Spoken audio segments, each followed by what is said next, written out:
Bom, pessoal do terceiro, tudo bem? Estamos de volta aqui para mais um módulo de física. A gente vai para a apostila na frente 2, módulo 9. Nós vamos começar agora a falar diretamente da termodinâmica. São dois módulos, termodinâmica 1, termodinâmica 2. A gente começa agora no módulo 9, na página 70. E você pode acompanhar ou pela parte teórica daí da apostila, ou fazendo as anotações do vídeo aqui. Eu elaborei algumas anotações importantes, algumas definições. No final das contas, isso aqui foi muito bem visto o ano passado, no segundo ano. Isso aqui se trata de uma revisão, como a frente 2 inteira, ok? Na termodinâmica, no final das contas, se você pensar no que eu falei no vídeo anterior, você vai concluir, né, que é difícil analisar um sistema gasoso porque a própria distância entre suas partículas é muito maior do que a própria partícula. Enfim, não dá para você usar variáveis naturais de um sistema em movimento, como velocidade, massa, mas assim, dá para você associar características a essas grandezas, características observáveis, vamos dizer assim, no âmbito macro do sistema, né? Você não precisa de entrar no sistema para poder ver pressão, volume, temperatura e tudo mais. Isso aí ficou lá na aula anterior, a gente vai usar demais aqui. Agora, sim, o objetivo principal é a gente analisar as transformações de energia, né? A termodinâmica, basicamente, em termos de energia, pessoal, vai analisar situações em que a gente pode usar a expansão do gás, ou seja, a mudança de volume que ele eventualmente pode sofrer para poder substituir a aplicação de força. Essa parte da física tem uma participação histórica gigante, né? Essa parte da física se confunde bastante se confunde no bom sentido, na verdade, com um marco na história da humanidade, que é a Revolução Industrial. Muitos físicos participaram dessa revolução com novas invenções, melhoramentos de máquina, né? Enfim, o contexto histórico e econômico da termodinâmica é muito forte, só que aqui a gente vai ficar, infelizmente, só no conceito físico. E o primeiro deles é a questão do trabalho gasoso.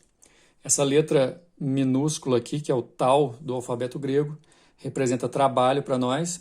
Trabalho, assim como a gente vê em outras partes da física, é um outro nome que a gente dá para um tipo de energia que é transferido entre corpos pela aplicação de força, basicamente isso, em decorrência também de movimento. A unidade de medida é o joule, né, como uma unidade oficial de energia do sistema internacional, só que aqui, direto ao ponto, a gente vai ter duas maneiras para calcular o trabalho. Usando uma fórmula, né, que multiplica a pressão pelo volume. Nesse caso aqui, a pressão tem que estar em newtons por metro quadrado, o volume tem que estar em metro cúbico. Além também, é claro, de a pressão ser constante. Então, assim, cuidado, essa fórmula para cálculo de trabalho, newton por metro quadrado vezes metro cúbico, vai dar joule, tá? É a unidade de medida que a gente tem que usar. E para usar essa fórmula, a pressão tem que estar constante. Mas a maioria das vezes vocês vão se deparar com transformações em que a pressão não é constante, e por isso você vai ter um gráfico da pressão versus o volume. E quando esse gráfico te mostra uma transformação através de um padrão, de um desenho, você vai ver qual que é, pontilhando assim, igual eu fiz, qual é a figura que vai ser formada até o eixo dos volumes. Tem que ser até lá embaixo, viu, pessoal? Como uma transformação exclusiva, tem que ser até lá embaixo. Que figura é essa para você poder calcular a área, e essa área numericamente igual ao trabalho? Numericamente, porque você calcula a área, você acha numa unidade de medida de área, né? E o trabalho é uma medida em joule. Enfim, se achou 100 para essa área, o trabalho vai ser 100 joule. Agora tem outro detalhe importante. Figuras iguais a essa aqui não vão aparecer para vocês no ensino médio.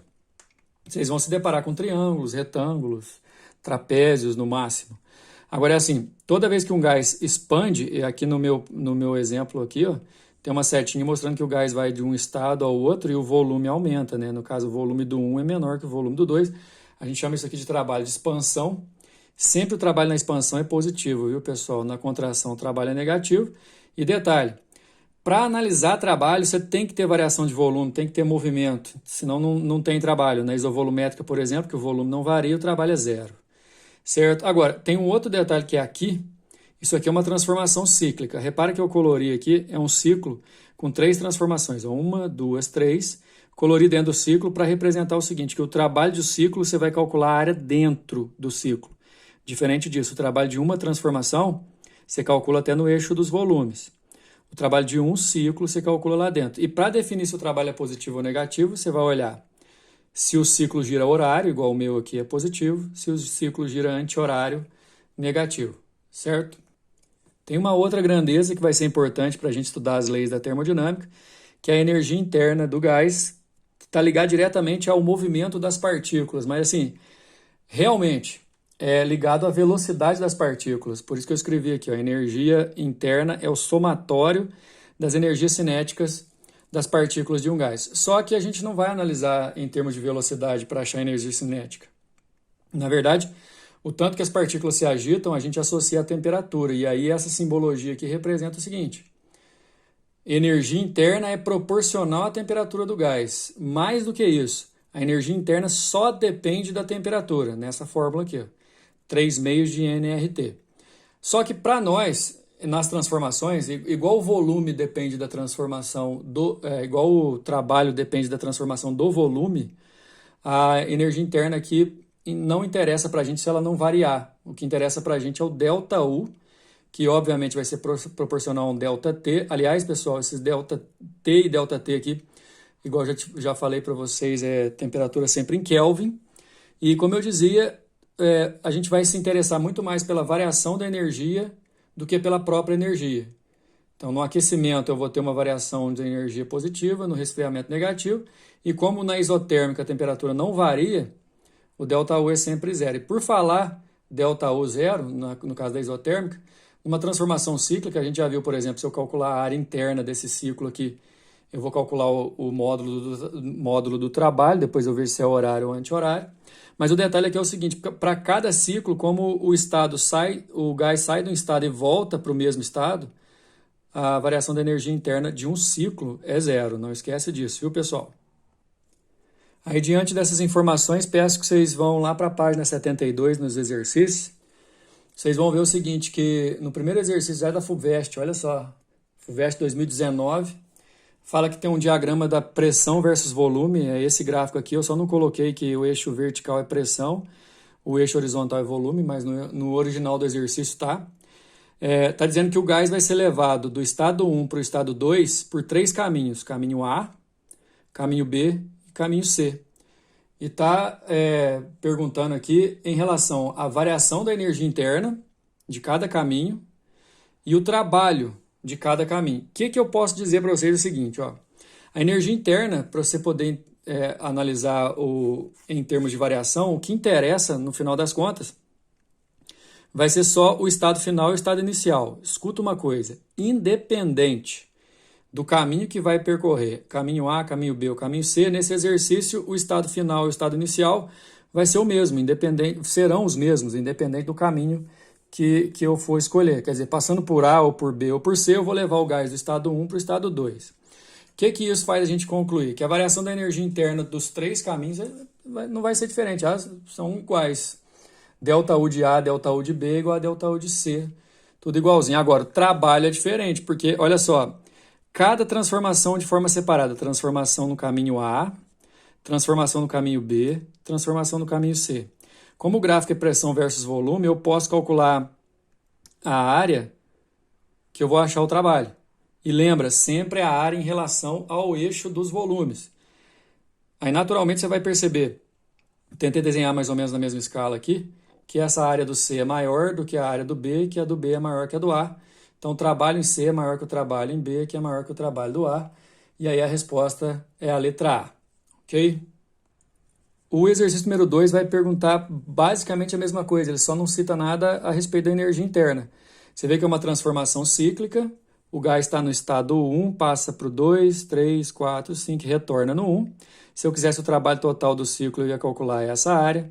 Eu sei que no ciclo a variação da energia interna é zero, mas esse exercício aí, pessoal, de 2018, esse exercício, ele só pergunta o seguinte: das transformações 1 para 2, 2 para 3, 3 para 4, 4 para 5 e 5 para 1, qual que é a que tem maior trabalho?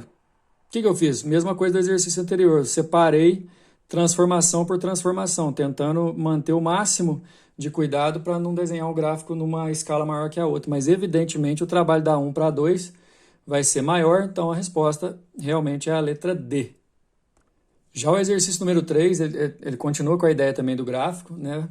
Só que ele coloca uma situação, um problema, em que a gente tem um ciclo, e ele cita, por exemplo, a questão da frequência desse ciclo no enunciado, dizendo o seguinte: considere um motor térmico que realiza um ciclo representado qualitativamente no gráfico, da pressão versus volume da figura, em que sua frequência de giro é F. Ou seja, frequência, no caso, ele vai querer indicar para a gente quantos giros do gráfico que a gente vai dar por unidade de tempo.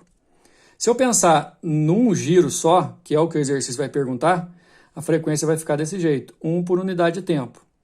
Acontece que a potência que o exercício vai perguntar para a gente é o trabalho dividido pelo tempo, né, energia no tempo.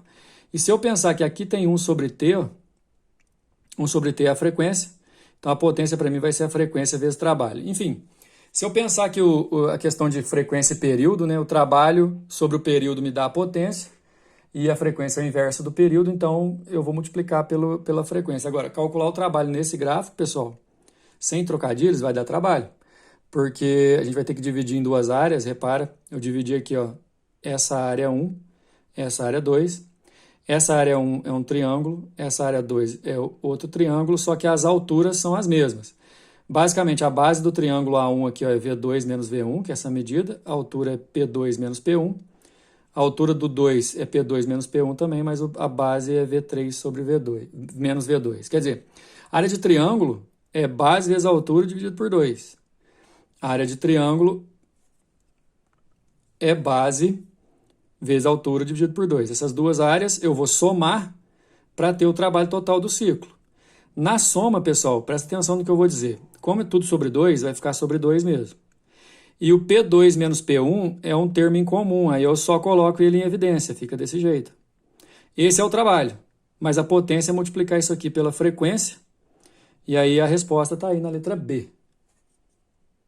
O exercício número 4, talvez, vamos dizer assim, contextualmente é o mais importante, porque ele coloca a situação da experiência do Joule, né, que ele usava a queda de corpos, transformando a queda dos corpos em movimento de hélices dentro de um líquido, e por conta do movimento dessas hélices, o líquido mudava de temperatura. Bom, é o seguinte, essa mudança de temperatura é porque a energia potencial gravitacional dos pesos que caíam era transformada em energia de calor sensível. Então, considerando um sistema ideal, massa vezes gravidade vezes altura é a energia gravitacional, massa, calor sensível vezes variação de temperatura é o calor sensível. Só que aqui é a massa do corpo que cai e aqui é a massa do líquido.